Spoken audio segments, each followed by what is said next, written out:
Hey guys, we're back with the third matchup in my Little Park Battle Tournament. This is sure to be a good one. Kings Island versus Six Flags St. Louis. First off, the Premier Rides launch coasters, Mr. Freeze versus Flight of Fear. And the point will go to Mr. Freeze because it has an awesome backwards launch and the inverted top hat is really cool. Next up, the Almanac Woodies, the Racer versus Screaming Eagle. And even though Racer has that cool racing effect, Screaming Eagle offers a much more enjoyable ride. Next up, we have two different styles of family coasters, Pandemonium versus the Backlot Stunt Coaster. And even though Pandemonium is a cool spinning coaster, the point will go to Backlot Stunt Coasters with the intense helix and the two awesome launches. Next up, the Mine Trains, and Adventure Express will win this because it's a lot more thrilling ride and it's a lot taller and faster. Next up, we have two old loopers, Vortex versus Ninja. Now, both of these aren't the greatest, but Vortex is definitely not as bad as Ninja. Ninja is just purely awful. So the point will go to Vortex. Next up, the B&M Inverts, and Banshee easily wins against Batman the Ride.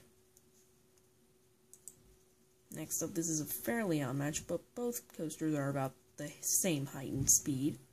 But we have the Baden Aerodynamics Suspended Coaster versus American Thunder, a GCI Woody. Definitely the point's going to go to American Thunder. I know this isn't the fairest matchup, but these are the two of the only coasters in the park without a matchup, so. Next up, the Boomerangs, and even though Boomerang at St. Louis is newer, Invertigo will take the point because it's a much more rare model, and it's a smoother and more enjoyable ride. And finally, two insane wooden coasters, the Beast versus the Boss.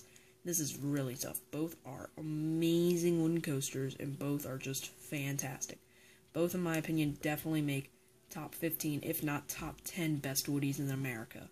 But we're going to give it to the Beast because of the two chainless, how it sticks to the terrain, and has all those tunnels. But the Boss is phenomenal, and it only loses this by a hair. But keep in mind that Kings Island has 5 more coasters than Six Flags St. Louis, so we will award them 5 points for each of their extra coasters. Next up, the two Intamin Drop Towers, Superman Tower of Power versus Drop Zone. And the point will go to Drop Zone since it's a gyro drop, it has more capacity, and how it spins on the way up, and it's just taller and faster. Next up, the two Star Flyers, Windseeker versus Sky Screamer. Even though Windseekers are taller, Sky Screamers offer better ride experiences. We've been through this before. Next up, we have two different but somewhat similar flat rides. The Excalibur at Six Flags St. Louis versus Delirium at Kings Island. And the point is going to go to Excalibur just because it's a more unique and a really cool flat ride.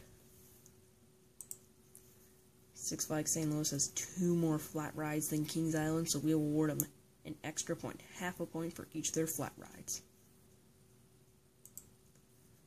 Next up, food. Which park has better food? And Kings Island does have a little bit of a higher rating. Since it has a higher rating, that usually means that it has better food, so it will win. Next up, appearance. And Kings Island is a lot cleaner and prettier, so it will win. Just like that, the battle is over, the points have been tallied, and winning by 8.5 points is Kings Island. So, congratulations to this great Cedar Fair Park. You are moving on to the next round of competition where you will face off against the winner of Carowinds and Six Flags Over Texas. Well, hope you enjoyed this park battle. Thank you guys for watching. Please like, comment, and subscribe for more.